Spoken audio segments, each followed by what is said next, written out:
Você sabia que existe um sistema muito bem armado te defendendo a todo momento, até mesmo enquanto você dorme? Ele é conhecido como sistema imunológico ou imunitário. Quando dizemos que a pessoa está com a imunidade baixa, é dele que estamos falando. É ele responsável pela defesa do corpo contra doenças, vírus, bactérias, micróbios e outros organismos vivos.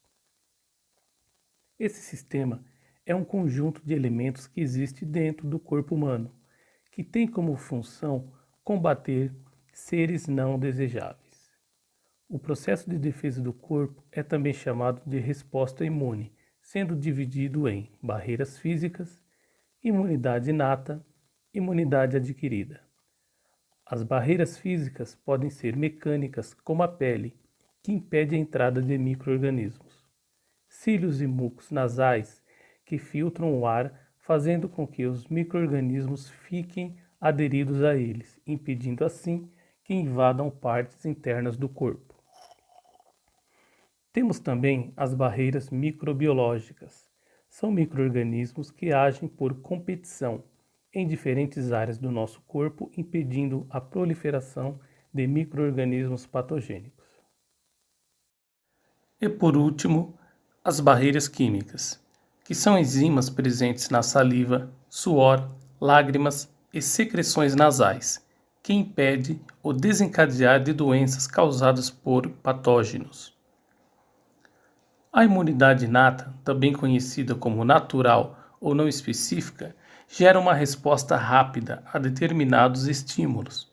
É o conjunto de formas de imunidade que nasce com o indivíduo, sem necessidade de introdução de substâncias ou estruturas exteriores ao organismo. Os principais mecanismos da imunidade inata são a fagocitose e a liberação de mediadores inflamatórios. Os macrófagos e necrófilos são exemplos de estruturas que garantem essa defesa. A imunidade adquirida, adaptativa ou específica, ocorre ao longo do desenvolvimento do indivíduo e é mais especializada.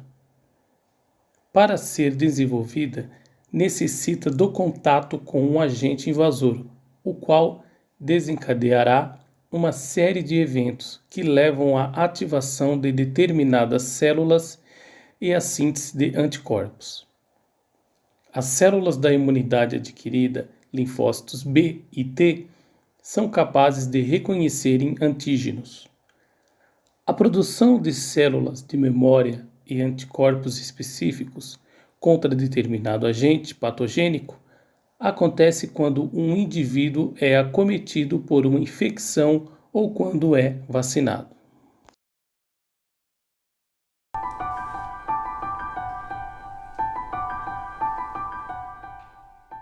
Olá, alunas e alunos, e também aos familiares. Eu sou a professora Thais de Ciências e eu vou falar um pouquinho sobre a descoberta da vacina, que é esse importante momento para a saúde pública e também para a individual, né? Então, a vacina ela surgiu num importante momento histórico de combate à varíola, que era uma das doenças mais temidas do final do século XVIII, né, devido às suas complicações, né, os seus sintomas graves e também a alta taxa de mortalidade, que poderia chegar até a 40%, ou seja, de 100 pessoas que ficavam doentes, desses doentes até 40 pessoas poderiam vir a falecer. Então essa é uma doença do tipo viral, ou seja, o agente infeccioso é um vírus que causa febre alta, dor de cabeça no corpo, além das lesões na pele. Essa doença ela é transmitida diretamente de pessoa para pessoa ou através de objetos contaminados, né? Ou seja, tem uma grande taxa aí de disseminação. A vacina da varíola, que foi a primeira a existir, aconteceu a partir dos estudos realizados pelo Edward Jenner, que foi um médico e naturalista britânico que resolveu pôr à prova a teoria popular que dizia que quem mexia com gado não contraía a varíola, né? Então, certas descobertas acontecem a partir de uma observação, onde é criada uma hipótese, que é testada, e aí a gente tem os resultados, né, que pode trazer pra gente conclusões ou novas questões. E foi exatamente o que aconteceu. O Edward, ele observou que o gado tinha feridas semelhantes às provocadas pela varíola em humanos. Então foi percebido que os animais tinham uma versão mais leve da doença, que era a varíola bovina, que foi chamada de cowpox. E as pessoas que ordenhavam as vacas tinham sintomas mais leves em comparação à varíola humana. A varíola foi a primeira doença infecciosa erradicada por meio da vacinação.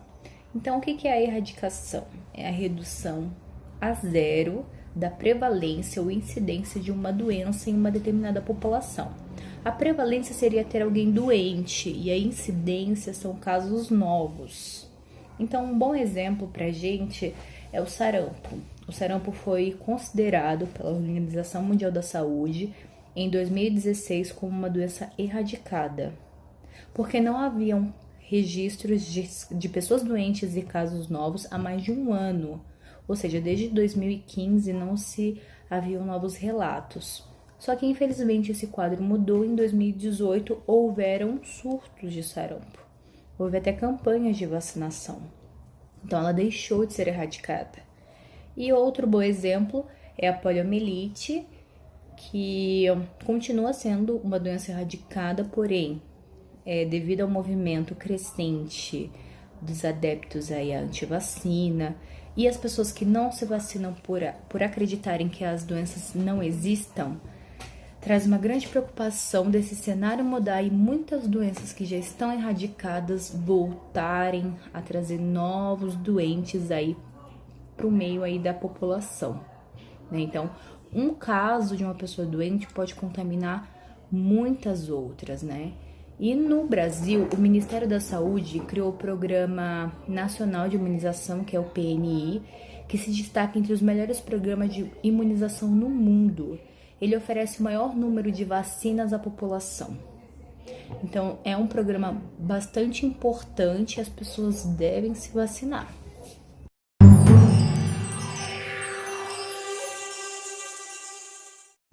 Oi, pessoal, tudo bem? É a professora Dani, em nome da ciência. Eu estou aqui para falar sobre a revolta das vacinas. É isso mesmo. Você acha que antigamente era igual hoje, que você vai até um posto de saúde com a sua caderneta e toma a vacina tranquilamente? A resposta é não. Não era bem assim. Vamos lá. O ano era 1904, a cidade Rio de Janeiro, que era considerada a capital do Brasil. A eleição elegeu o presidente Rodrigues Alves. Ele era um visionário que queria transformar cidades com formato de colônia em capitais organizadas. Ele contou com a ajuda do prefeito Pereira Passos, que era um engenheiro, e também do sanitarista Oswaldo Cruz, que acabou se tornando diretor-geral da Saúde Pública do Brasil, por conta de suas ideias revolucionárias. A propósito, vamos falar um pouquinho de Oswaldo Cruz? Pois é ele que é o nosso foco aqui, tá bom? Oswaldo Cruz se formou no Instituto Pasteur, em Paris, no ano de 1899, estudando microbiologia. A partir daí, ao retornar para o Brasil, ele se via diante de um país que era totalmente tomado por 3 tipos de doenças graves: a febre amarela, a peste bubônica e a varíola. A peste bubônica é causada por uma bactéria chamada Yersinia pestis, transmitida através da mordida da pulga Xenophila coepis, parasitas principais de ratos. Por esse motivo, houve uma época que Oswaldo Cruz oferecia aos cidadãos R$300 por cada rato captado, entregue vivo ou morto.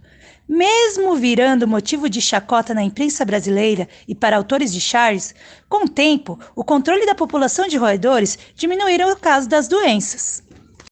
Descontente com os métodos de saneamento básico aqui do país, ele decidiu viajar para Cuba para estudar como a cidade havia acabado com a doença da febre amarela.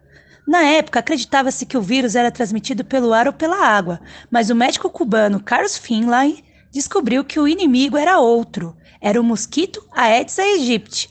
Oswaldo, então, começa a montar brigadas de carroças pulverizadoras para limpar os focos de pernilongo e isolar doentes em cubículos. A imprensa ainda continuava pegando em seu pé com ironias, mas o número de infectados diminuíra rapidamente. Faltava ainda vencer um desafio maior, a varíola, e o único remédio era a vacina. Novidade ainda no Brasil, mas já fabricado na França há algumas décadas, a partir do vírus da varíola das vacas. Só que a repercussão era negativa, pois na época ninguém queria colocar dentro do corpo um vírus da doença, ainda mais sendo de origem animal. O motivo da revolta era causado também nas mulheres que se recusavam mostrar o braço para os vacinadores, já que naquela época as mulheres andavam todas cobertas. Muita gente também que morava em lugares insalubres, como os cortiços, foram expulsos de suas residências, que foram demolidas após isso. E isso afastou aqueles moradores dos centros comerciais.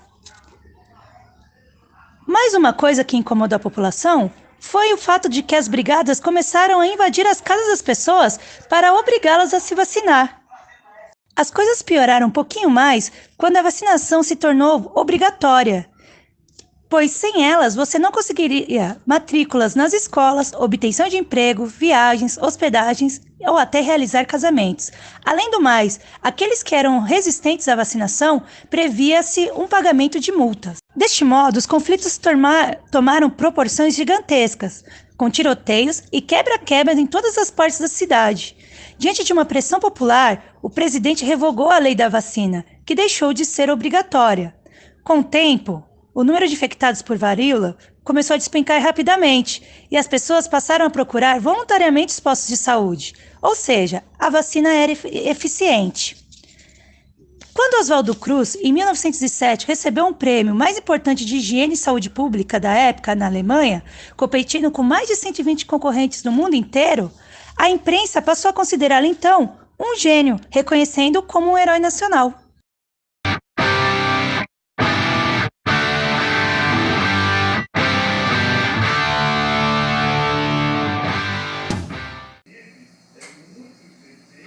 Meu nome é Alberto, sou professor de Ciências do 7º ano D e 9º anos da manhã.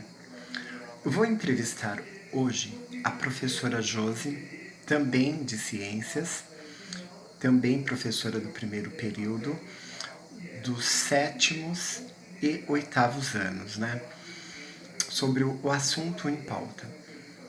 Espero que vocês utilizem ao máximo essa nossa entrevista. Pessoas que se alimentam bem e possuem hábitos saudáveis têm imunidade forte, por isso não precisam se vacinar? Verdadeiro ou falso? Falso. Alimentação, hábitos saudáveis, condições de higiene são fundamentais para a manutenção da vida, mas não é o suficiente para evitar infecções perigosas. Então, consulte seu médico. Vacina. Pode causar autismo em crianças? Verdadeiro ou falso? Falso. Atualmente existem diversas fake news que divulgam ideias contrárias ao uso das vacinas. Porém, até o momento, nenhum estudo científico comprova que as vacinas podem causar autismo. Vacina. Ajudam a prevenir câncer? Verdadeiro ou falso? Verdadeiro. Como exemplo, o HPV, que evita tumores no colo do útero. Existem vacinas que precisam ser renovadas de tempos em tempos. Verdadeiro ou falso? Verdadeiro. É o caso, por exemplo, do tétano e da difteria, que exige reforço a cada 10 anos. Pessoas com doenças crônicas, como diabetes e hipertensão, não precisam se vacinar? Verdadeiro ou falso? Falso. Essas pessoas fazem parte do grupo de risco e necessitam de mais cuidados, então elas devem se vacinar.